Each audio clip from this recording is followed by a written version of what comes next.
in today's tie breaks. And, well, we have a lift-off. We do have a lift-off. Let the show begin. And we already see that Abdusattorov opens with a king's pawn and Yakubboev answers in kind.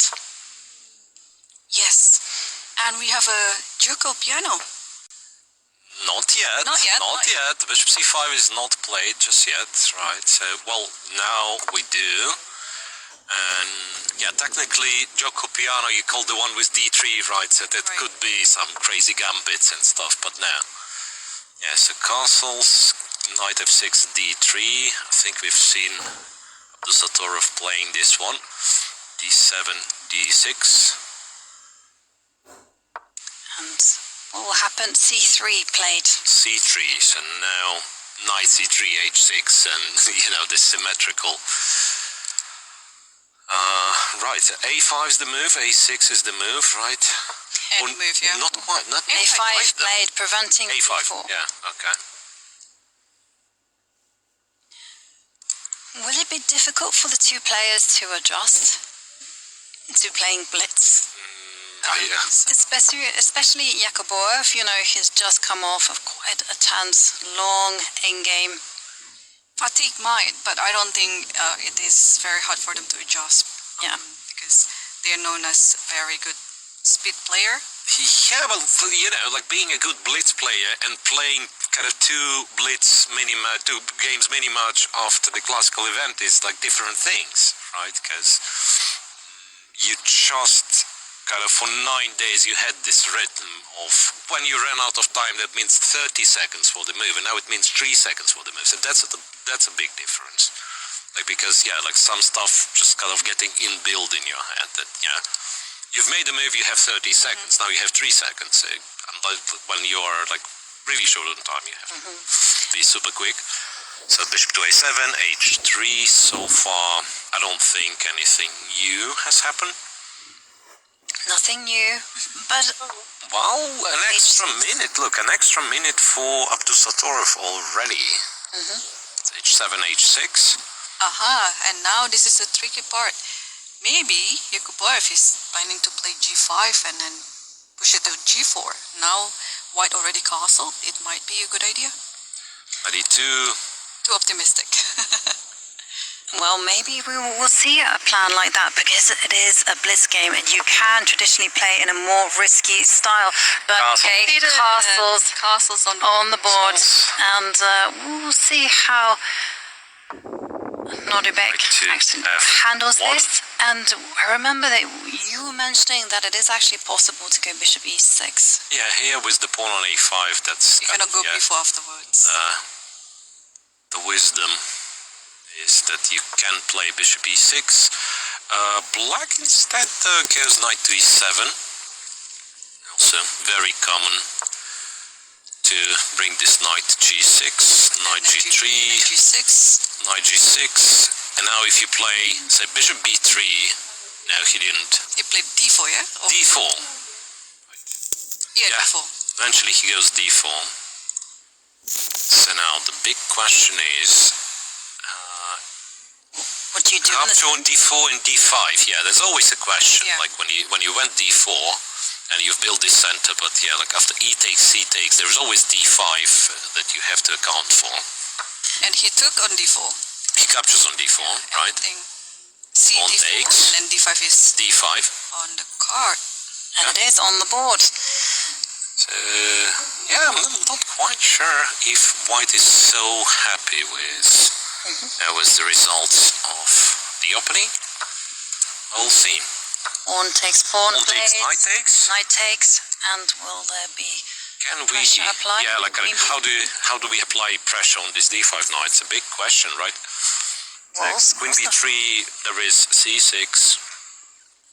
As easy as that. And you also have jumps in to the center with the knight coming to e5, but also a big question is what is white going to do with the dark squared bishop? It has no satisfactory square. Well, Abdusattorov says yes, he can develop to d2. Bishop d2, targeting this guy. And c6. c6. So the knight's supported, the pawn's protected. Queen c2, while some, you know, tricky things. If the knight's moved, all of a sudden g6 knight is hanging. Yes. So don't move the d5 knight, especially. And also, look, a good natural Yeah, like move bishop e6, rook doesn't e6. work. Yes, that's So another nice kind of idea that queen c2 covers. So for black, right, I mean, he has to look knight for the way to... h4. Knight to h4, yes, exchanging the f3 knight, or attempting to exchange the f3 knight, Okay. getting rid of this knight on g6, which was kind of hanging. So the question is, do we go knight e5, sacrifice the pawn, and don't know what for, once again. Well, that is the No big idea. question, right? If you jump forward, you do give up the d4 pawn, and central pawns are worth fighting for. Yeah. So I mean, this is the standard reaction when you are playing against IQB, right? You want to trade pieces so that in the end game this d4 pawn will be weak. Now it's Abdusattorov's turn to think. Yeah. Is he considering knight to Well, you knight, can- or is he maybe considering You can do some funny things, like take on d4. worth fighting for? Yeah. So I mean, this is the standard reaction when you are playing against IQB, right? You want to trade pieces so that in the end game this d4 pawn will be weak. Now it's Abdusattorov's turn to think. Yeah. Is he considering knight to Well, you knight, can- or is he maybe considering You can do some funny things, like take on d5 in this position, right? So, like bishop d5 guards the knight on f3, so black has to recapture with the pawn, and then take the knight on h4 and take the pawn on a5. But, like, it's a few moves with captures, but then after bishop d4 you're probably worse. There is a little problem, yeah.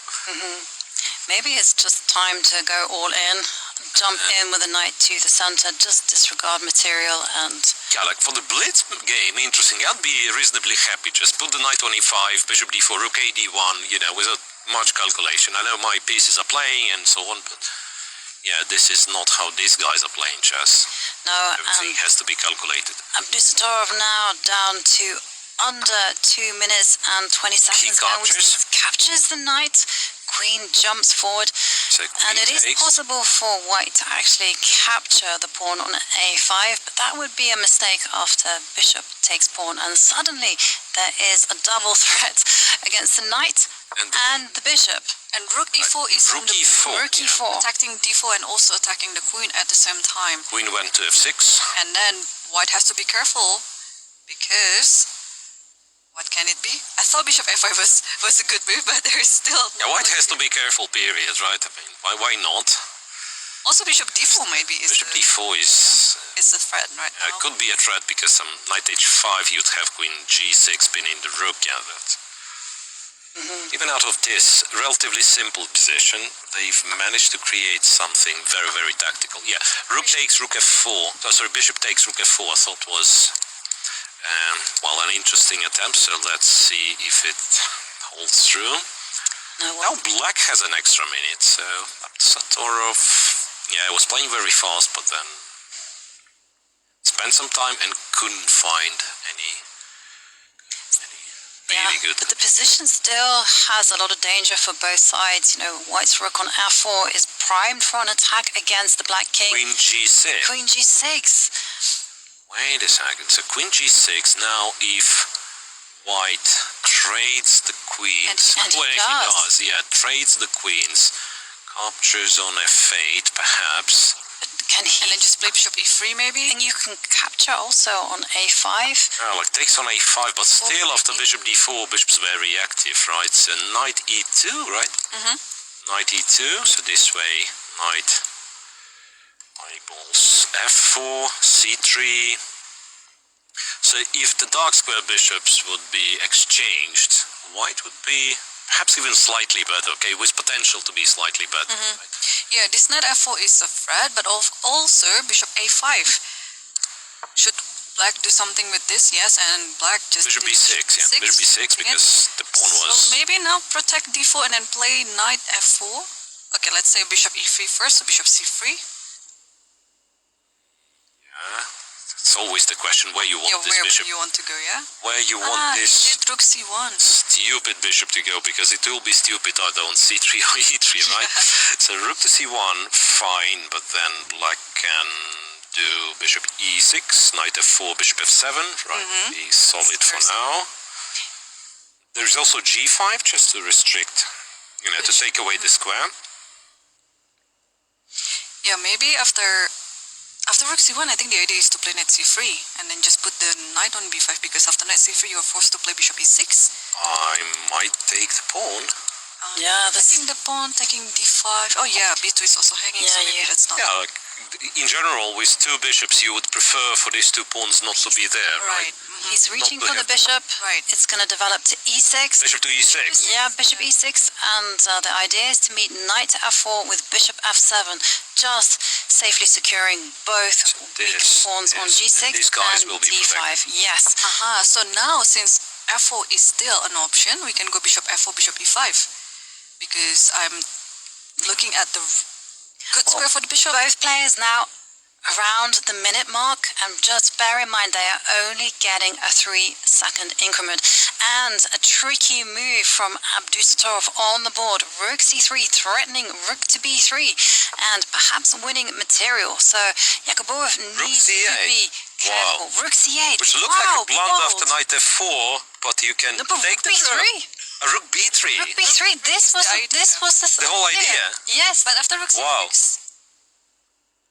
Rook b3, now this is hanging. If you move the bishop, b7's gone. You have to lift the rook. Has to go rook c6. And now I think it's time to save the d4 pawn and then reroute the knight somehow. So what did he do? Bishop c... He's gone a4 first. a4. Yeah, because the a4 itself. The rook on b3 was a bit uncomfortable. But also now the rook is threatening to come to b5 and target the a5 pawn. This is looking scary for Yakubboev. Bishop c2 is going to be the intention. Bishop f5 played, bishop c2, right. So there won't be, peaceful, quiet draw from this moment on, because kind of both sides have their aggressive... Knight f4. Knight to f4. So I guess after bishop c2 will be met by rook c3. Well, bishop c2 was played, and then rook f3. Rook f3, going for some checks, double checks, This is so tricky. Do not be tempted to move the bishops, because there are discovered checks against king. King e8, and Yakubboev 10 seconds. You know what? I'm not sure how White's position, if White's position is any good, because now, bishops will start chopping those pawns off. Bishop d4, a4's hanging, b2's hanging. But it doesn't matter, bishop because e4, the clock is ticking down. Bishop e4 is in the air. But there's also rook f4. Rook f4. Yeah, bishop takes a5. Pieces are hanging. Yeah, many pieces are hanging right now, and they only have about 10 seconds left on the clock. Crunch time. And Nodirbek now ticking down to 7 seconds. C3. Wow, nice c3. Has to speed up. Rook f6, correct idea to trade the rooks away. Yes. So rook takes, bishop takes. Black cannot lose this one either on time. f3. And bishop check f3, on d4. Check on d4. King goes to f1. You have more checks, right? Bishop d3, king e1. Have more checks. King d7. But the white king is coming towards the center. It's coming towards the action there on the queen side, and black e4. king steps forward, and knights are such tricky pieces. Knight e4, do you take this guy? Yeah, I think you take. Yeah. You took that. He didn't. He took on b2. And knight c5. Is knight c5 no. I'm behind. Pardon me, guys. I'm behind on this coverage. So I think our digital board just can't go. Okay, let's focus on the camera. Right. Bishop e4. Yeah, I'm far behind, seriously. Yeah, and we can so just one pawn each on the side. Oh, not bishop one h4. Yes, with the check. G7 though. G7. Yeah, but that can be defended. That can be defended for sure. H5. Wow, it's not really need to be defended. That's a fun move. Throws a check. Almost a checkmate, but you have the king over king b8. Yeah. Black is looking good. Black has an extra pawn. But watch out for the clock. Yeah, the pawn's gonna go, but right, he's hunting this g2, and Abdusattorov is also so low on time. Bishop H5. That pawn will be fallen on G4. You cannot stop this. You cannot stop Bishop G4. And if you take on G7, the knight was getting stuck on G7 after Bishop D7. So that's really, really... Well, you can still hope to save this one, but, you know, I'm afraid it will all be decided on time, you know. And Yakubboev ticking down to 12 seconds. Bishop D8 now, King C6, so he is going after this A pawn now. Yes, and getting two weaknesses, I mean, two strength for Yakubboev, because this G pawn is also... So what do you do then?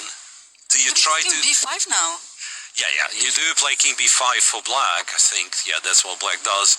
And Bishop D8 will win this pawn, right? So just go Bishop D8, yes. Yeah. He could have gone Bishop G5, like, you know, a little annoying move, but that's fine. Oh, then... And now A or B pawn, you rather. take first and then you go Bishop C7, so stop the king from... No, Bishop E5. Not so easy. Not so easy. Yakubboev, two pawns up. If you in a go bishop careful, endgame. Bishop C7. Now Bishop C7 is... King D5, no? Oh, King... Yeah. Right. Now Two pawns, it's it's winning. It is winning. He has to be careful, but it is absolutely winning. After Bishop E5 maybe? And now what a start it's going to be. Oh, And he has won on he's time. blacked. Yeah. So Yakubboev won the first game. Wow. What a What a dramatic game. What game decided in the final seconds. We saw the panic. We saw how Abdusattorov vainly tried to get the knight moving, but in the end it was Yakubboev's bishop pair that was decisive. Wow.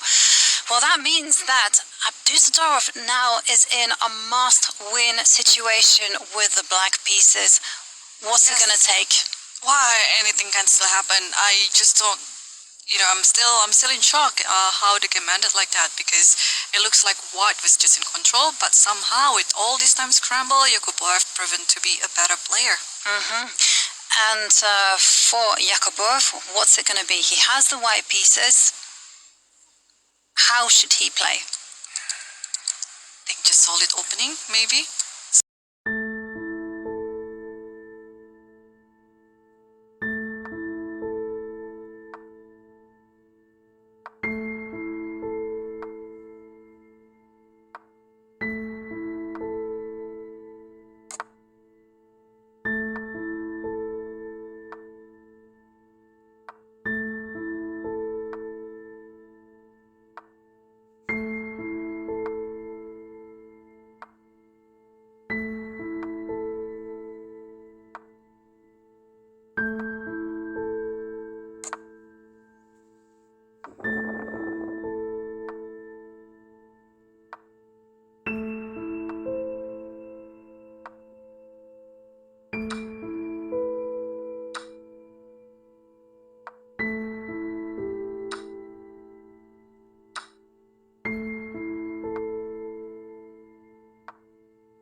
there pick we can E4 see then. the players. We To saw them cover adjusting everything. the pieces.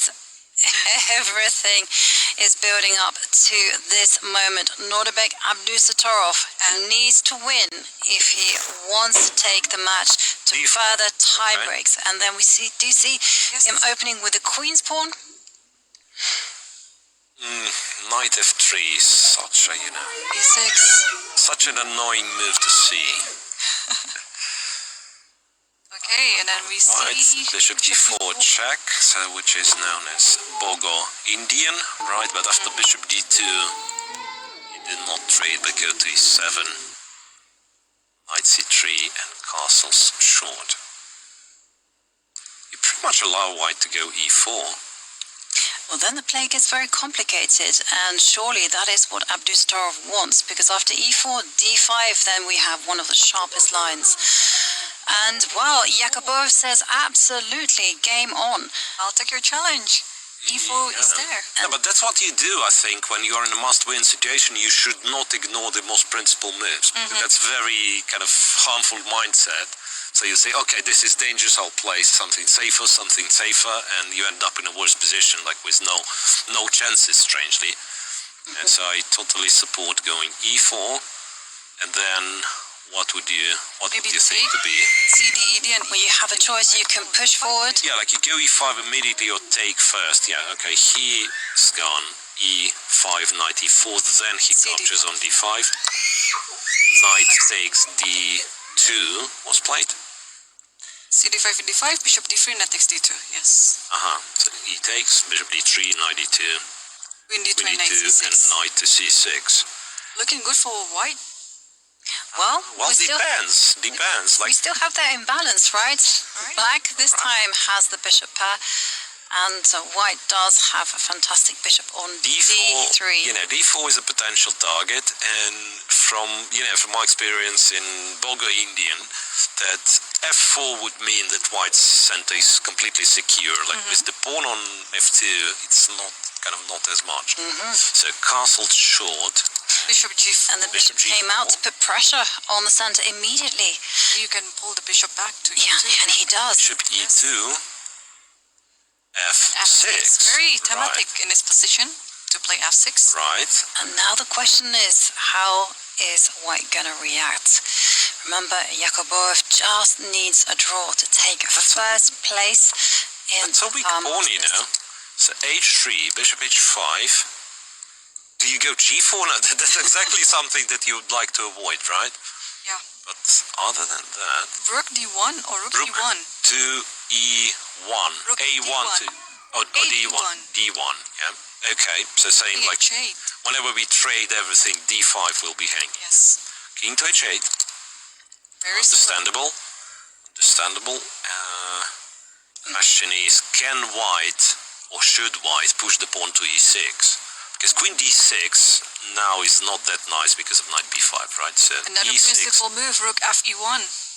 Just F1. centralizing the rooks. Oh, we're Now also decision preparing, yeah, at some point. Preparing. Right, but also now it's decision time for Abdusattorov. Does he eliminate the tension in the center, trade some pawns, or is he going to He's going bishop F7. bishop F7? But now But no, white... it means you can just pull the bishop to F1 maybe, and it's Or B5.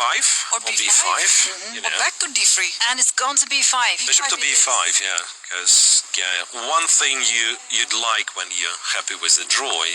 Bishop H4 and back to E2. And Abdusattorov has to find another move than bishop F7. He cannot afford repetition. Bishop H5, bishop E2, right. So if you take on E5, what happens? Just knight E5, right? And are the clock times correct for Abdusattorov? No, he's down to... well, he's got a serious time advantage, just having used, 20 minutes on the clock. 20... 2 minutes. 2 minutes on the clock. 20 minutes? Can't be. Did I say 20 minutes? 20 minutes. 2 minutes. All right. A6 stops bishop B5, and white has to look for another way. Maybe A3. I think A3 is a good looking move. A3, but what's the idea? What's the idea? No, you really want to kind of get rid of this tension here, right? Is it the time to play g4 now and then bishop f1, bishop g2? It would change the nature of the game, right? Exactly, yeah. Queen c2. Queen c2. It's very difficult to change when you feel that you're holding the balance. Queen to c2. c2 is a strange move, I want to say. But yeah, well, you have to make a move. That's the problem, right? You don't see one, but you still... Yeah, well, maybe queen b3 is what you want, yeah. Yeah, that would And be one other thing, a direct right? threat, attacking 2 pawns. And the question for Nodirbek, what to do? Is he gonna just hold the balance and play rook to b8, or is he looking at something much more direct? And no, she dropped the bishop back to f7. Okay. Can we play queen d2 back? Can you also go bishop d3? Yeah. Bishop d3. No, it's met by knight to b4. a3 right? preparation. Maybe now it's a time. And he did. Yep. So now a3 is played, and bishop d3 is, well, potentially the move white will be looking at. Bishop g8, and now bishop d3 is the move, yeah? No, it does not attack, h7 though, so bishop d3, I'd be somewhat worried about, like, capture on e5, if knight takes, d4 is hanging, if pawn takes, rook f3. So he took f6 first, and after bishop takes, knight... ef6, knight a4, bishop f6, knight a4, knight to a4, going to c5. going to c5. Alright. Oh, this is good idea as well. Yeah, black is looking a bit too passive. Yeah, but that was clever from Yakubboev. Like, now this bishop on g8, so black spent some time kind of transposing bishop to g8, and now it doesn't do anything there. And knight c5 kind of highlights the absence of this bishop on the queen side. And what happened? B something, yeah? B. No. Queen d6. Queen d6 on the board. Knight jumps into c5. Yes. And that's the moment where you pretty much have to start giving up. Okay, rook b8 is still there, right? Rook b8 is still there. Rook b8. Rook b8, b4. It's also possible to consolidate that knight on c5, but Abdusattorov did something else. Yeah, he retreats the knight to d8. Oh, knight d8. Knight d8. Okay, nice. Knight d8 to finally get the c7, c6 in. And also The Carlsen. to The Carlsen thing. prepare potentially b6, kicking the knight away. Yeah, bishop d3, b6. b6. And now I think the knight has to retreat. Wait, if you play b6, I think the pawn is... Oh, No, knight a6, yeah. This could be... And he does it, he takes the pawn. He takes the pawn. I believe he did not blunder this one. C5. Knight a6, knight e6. No, knight e6 for now. Kind of stating that, yeah, your knight is a bit offside, or a lot offside. How about rook e6, bishop e6, queen c7, I know it's not the way you play for, when you need a draw. You might need to do that because the knight is in danger the of knight's getting trapped there on the edge of the board. C5 is a serious threat. C5, And he takes it. He does it. Rook e6. So now... And bishop has to take, right? Otherwise it's knight takes c7. Yep. Bishop takes, and he captures with the queen. No. With the knight. Queen c7. No, queen c7. Knight c7, rook c8. If we lose the knight on a pin. Yeah, queen c7. Queen to c7. So now rook a d8. Rook a to d8. So it's an exchange for a couple of pawns, right? But enough pieces on the board for this one to be super tricky. The queens are not exchanged though. I think white went rook to e1. Kind of keeping the tension. Yes, rook e1. Okay, so white has 2 pawns as a compensation for the exchange. Whether it's going to be enough, it's another story. But it is a line that white has to take. It's blitz. So I think you do this simply because you want simply a game. Like with less than a minute on the clock, it's very hard to keep tension. So that's why you go for this sacrifice, even though objectively perhaps it's And there we ideal. can see the clock time, so we see that Yakubboev is under the minute. Yep. Whereas Abdusattorov yeah. has just over 2 minutes on the clock. Yeah, So so it's a serious time advantage. exactly, and Abdusattorov has to keep pressing the time because this is also his chance to level the match. So do you traded the queens on d6, and then well, it's not that trivial, right? Knight c7, knight b5. I like this one. So knight will be stable on b5, and it also guards d4 pawn. So it's some sort of a fortress White is trying to build, you know, with a lot of pieces all over the board, just kind of guard pretty much all the squares. Guard the d4 pawn, guard, you know, like c2, so that the rooks cannot enter. Still rough, though. Like, the moment black exchanges a pair of rooks, it clarifies the situation a lot. And the rook does move to Rook an goes to open c6, line. knight b5. You know what happened after rook e6? Maybe White should dodge the trade, right? Yes, Yes. rook e6, he'll move the rook to c1. But Abdusattorov has to be careful. Knights are notoriously crafty pieces in time trouble. They can move backwards, forwards. They have this sideways G5. motion as well. And g5. g5. Abdusattorov, For the king? yeah, taking space. The king is now going to jump space, yeah. forward to g7. King f1 King f1. and king g7. Okay, so And now another Knight check. Knight e5, so he ends up playing knight e5. That's one of the things that g5 does. It does not allow you to support a knight on e5 with f4. Knight e5, rook e6, and I'm afraid he is getting in, you know, a bit of a pin here on the e file, but Well, once again, it's not as easy. no, but he's played g3. Yes, And Yakubboev just 12 seconds on the clock. rook e7, knight d6. Knights are tricky, right? You are, Joffy. So pawn takes and bishop e6, so he stops knight f5 check and attacks the h3 pawn, and White quickly played king to g2, rook to c7, and you have to rush with knight b5, knight d4, yeah, and I think after that White might have a decent position. Knight b5, rook f7 though, f2 is hanging, rook is aiming at f3. The knight is going to go backwards to d4, and still White has a lot of trumps that they can use. The pawn on e5 is strong, and Nodirbek is now just consolidating the position.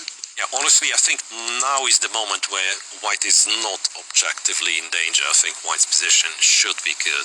and e6 is on the board, and d7, just push the pawn e6, and he wins the exchange back if you move the bishop, because knight f5 is here. that's the idea, yeah. And he spotted that idea with 7 seconds on the clock. And Yakubboev, he has just 10 seconds. So now, just don't lose on time. I think that's the only thing which on his mind. Well, a draw is sufficient to net him first prize $25,000 and the title of Qatar Masters Open champion, and it's on the board. But now the material is equal with lots of extra pawns, so technically speaking, White is even winning in this position. But you don't need to. You don't need to, yeah. And it's making the job easier. I think that's exactly what might, kind of play a trick with your mind, that you think, but I'm winning, so let's win. And well, there is a threat against the rook on e2, and so that's why it gets moved to the center. And I like Yakubboev's strategy, putting his king on a dark square. Yep. And rook e4 is a clever move, right? Because d4 is hanging. After d3, you can just put the rook behind it, or rather play f4 first. To take away all the squares from the king. Like d3, now he doesn't play f4 first, which might have been a better move, to be honest. But yeah, but there is rook d7 as well, yeah, and you cannot trade, so that's, once again, a move with the tempo. And after rook e8, you know what's gonna happen? Bishop take d3, it's cynical. I know, this is by far not the best move in the position, but that's what you do when you only need a draw. Just get rid of any possible danger. And goes back to f6. All right. Can you still... No, the white king just approaches. Oh, king f3. So now the king is in the square, right? Yep. Bishop e6. And now you can trade on e7. He captures on d3. Still not obvious, but And yes. they shook hands. And that is it. That is it. That is it. 2 victories. Nodirbek Yakubboev is the winner of the Qatar Masters Open. And what a sensational result for the Uzbek player. I mean, who could have predicted it? This is one of the strongest Opens in the world. Magnus Carlsen is here, Hikaru Nakamura, Anish Giri. But the champion is Nodirbek Yakubboev. What a performance. Well done. Yeah, well done. Very well done for both of them. And also congratulations to Uzbekistan chess, because this is a phenomenal result. 2 youngsters playing for the title in a tiebreak match ahead of